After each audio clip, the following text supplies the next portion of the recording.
Okay. Hello, Ms. Glover. This is Mason, and I got a PowerPoint that I had to turn in. I've had it done, but I just haven't turned. Well, I'm doing it now. I'm turning it in now. So here we go.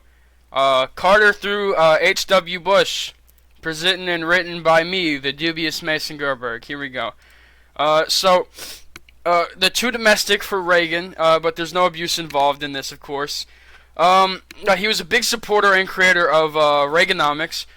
He didn't call it Reaganomics himself, but his supporters called it Reaganomics, and it was the term to describe his economic policy, which involved very large tax cuts. He actually had the largest tax cut ever during his run in office, and big increases in defense spending to combat the Soviet Union.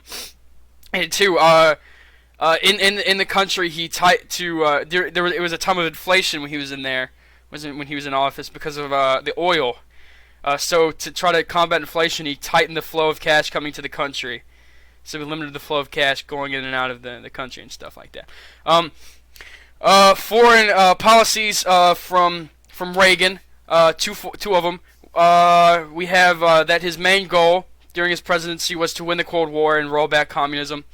And a really groundbreaking speech that he had on the 750th birthday of Berlin, he told Mr. Gorbachev to tear down that wall, and this was considered a really good speech. And this helped people come together to come against the communist people and really force in that wall needs to go. And I have a quote from him right here: "Mr. Russia, please unbuild that wall of yours." Reagan, 1980 something. All right, I'm not too specifics on the dates.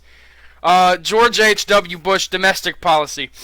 During his inaugural address, he pledged to help those who had little to none.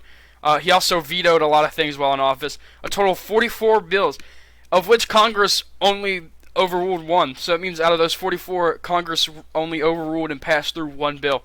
And also, if you didn't know, the H stands for Herbert. So now you know that. George H. Bush foreign policy. He signed the START 1 and START 2 treaties for nuclear disarmament with the USSR. This is a really big thing. And also during his time in office, the USSR disbanded and ended. So that's something really cool. And also, P.S. USSR stands for Union of Soviet Socialist Republics. So if you didn't know that, now you do. But I'm pretty sure you did know it. And finally, this is the end, Miss Glover. Have a wonderful day. I hope you're having a fun quarantine, doing whatever you do, spending time with your little fur babies, your little dogs, all that. And I hope you have a good one. Thank you very much for your time.